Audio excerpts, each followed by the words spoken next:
इस वक्त की बड़ी खबर, रूस की टैंक ब्रिगेड ने की गोलाबारी में यूक्रेन के फायरिंग पोस्ट तबाह हो गए हैं। T-80 टैंक से फ्रंट लाइन पर रूसी हमले किए गए हैं।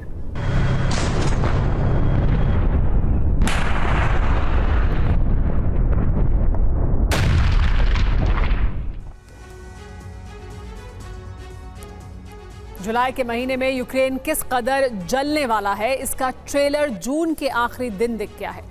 रूस ने रविवार को यूक्रेन की राजधानी कीव को निशाना बनाया। रूसी इस्कंदर मिसाइलों से कीव के रिहायशी इलाकों में जबरदस्त दहशत मची। इसके अलावा यूक्रेन के खार्किव और ज़ैपोरिज़िया में भी हमले किए गए। डोनेस्क में एक बार फिर 3 टन वजनी बम से प्रहार हुआ।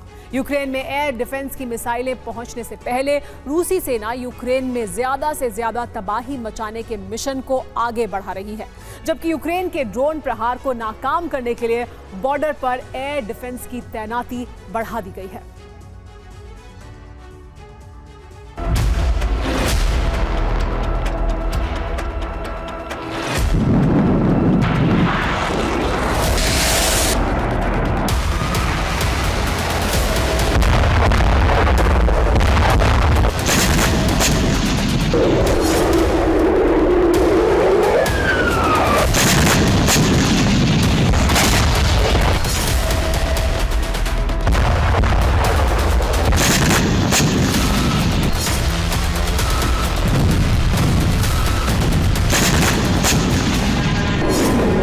राजधानी कीव के लिए इस्कंदर 500 जैसी घातक और ताकतवर मिसाइल,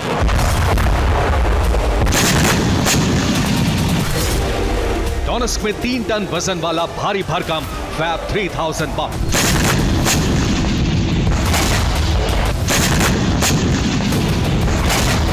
खार्किव और ज़ैपोरिज़िया के लिए गाइडेड और अनगाइडेड बम। पुतिन के गुस्से का तूफान एक भयंकर अंजाम के साथ यूक्रेन में तबाही मचा रहा है।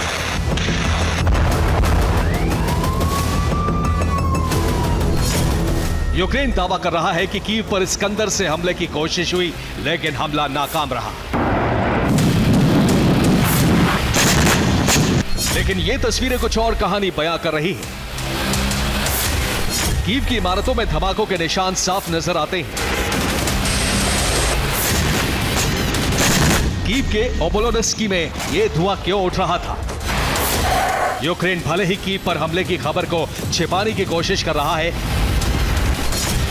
लेकिन कीव में रविवार को एयर अलर्ट जारी किया गया। कीव के लोगों को बम शेल्टर में जाना पड़ा। कई घंटे तक कीव के लोग शेल्टर में ही रहे।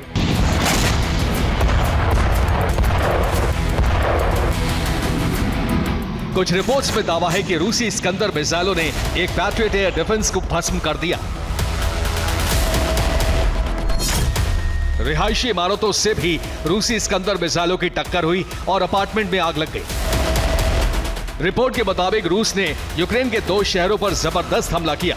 कीव पर इस्कंदर मिसाइलें बरस रही थीं, तो वहीं खार्किव में भी जबरदस्त तबाही मची। रविवार को रूस के फाइटर जेट ने खार्किव इलाके में गाइडेड बम की बरसात की। इस हमले के टारगेट पर यूक्रेन का एक डाक डिपो था। बम धमाके के बाद इमारत के साथ ही आसपास खड़ी गाड़ियों में आग लग गई। रिपोर्ट के मुताबिक इस हमले में एक की मौत हो गई, जबकि करीब 10 लोग जख्मी हो गए।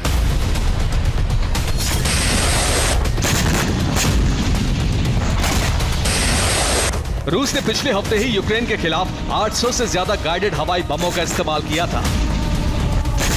अब रविवार को भी ये हमले जारी रहे। इससे पहले शनिवार को ज़ैपोरिज़िया में कई बड़े हमले किए गए।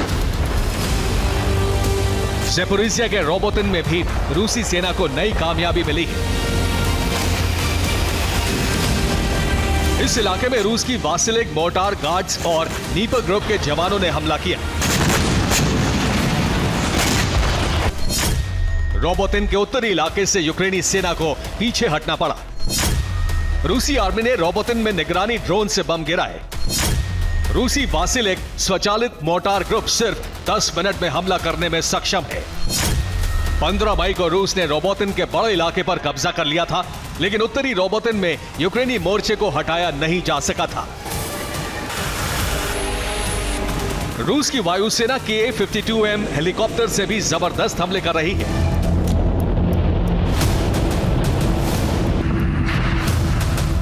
इन हेलीकॉप्टर्स को अनगाइडेड मिसाइलों से लैस किया गया है। रूस के ये हेलीकॉप्टर बेहद नीची उड़ान भरते हुए S-8 हवाई मिसाइलों से यूक्रेनी सेना पर कहर बरपा रहे। लेकिन अब यूक्रेन के लिए सबसे घातक साबित हो रहे हैं फैब 3000 बम। डोनेस्क में यूक्रेनी ठिकाने पर रूस ने इस भारी भरकम बम का इस्तेमाल किया है।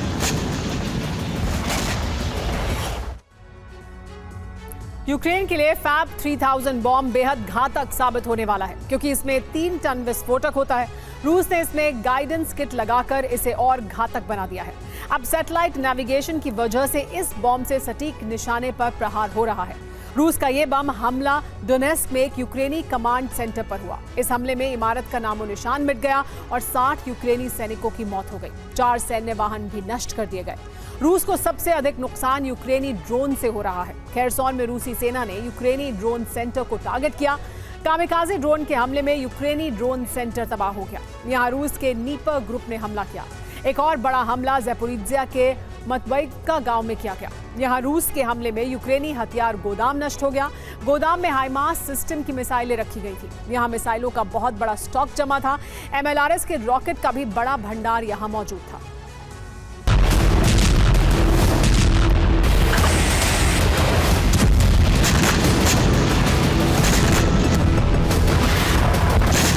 सिर्फ घातक हथियार ही नहीं, रूसी आर्मी गोरिल्ला प्रहार भी कर रही है।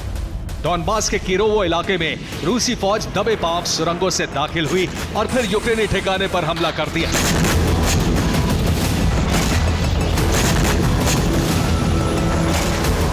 छिपकर अचानक हमले के लिए ही अब रूसी सेना ने अपनी मोटरसाइकिल ब्रिगेड को उतारा है। मोटरसाइकिल पर सवार सैनिक मेन रोड की जगह जंगलों के बीच से धावा बोल रहे हैं। निगरानी ड्रोन की मदद से इन्हें यूक्रेनी ठिकानों की जानकारी दी जाती है और फिर ये मोटरसाइकिल सवार वहां हमला कर देते हैं।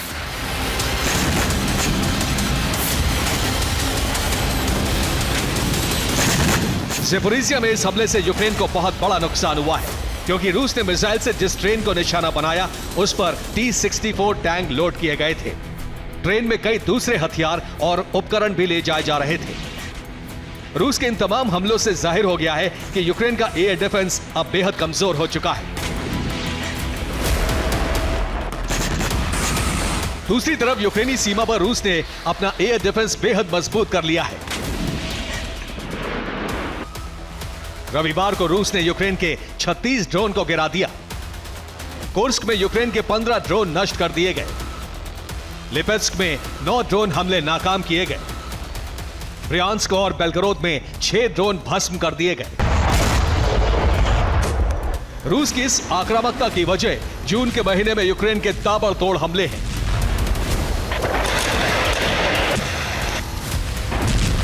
रूस अब जुलाई में यूक्रेन से हिसाब चुकता करने की कोशिश करेगा। यूक्रेन की तरफ से दावा किया गया है कि जून में रूस के 3 फाइटर जेट नष्ट किए गए। यूक्रेन के हमलों में 350 टैंक भी भस्म हो गए। 58 एयर डिफेंस को भी यूक्रेन ने नष्ट कर दिया। 30 दिन में रूस के 33,700 सैनिकों की मौत हो गई। फिलहाल यूक्रेन एक बार फिर रूस पर बड़े हमले की तैयारी में है। यूक्रेन को नेटो के हथियार भी मिलने वाले हैं और यूक्रेन में 1000 किलोमीटर से अधिक के ड्रोन का प्रोडक्शन बेहद तेजी से किया जा रहा है। ज़ेलेंस्की को उम्मीद है कि पैट्रियट की मिसाइलें आने के बाद रूस के हमले नाकाम होंगे और यूक्रेन एक बार फिर रूस पर हावी हो सकेगा। Bureau report, TV9 Bharatvarsh.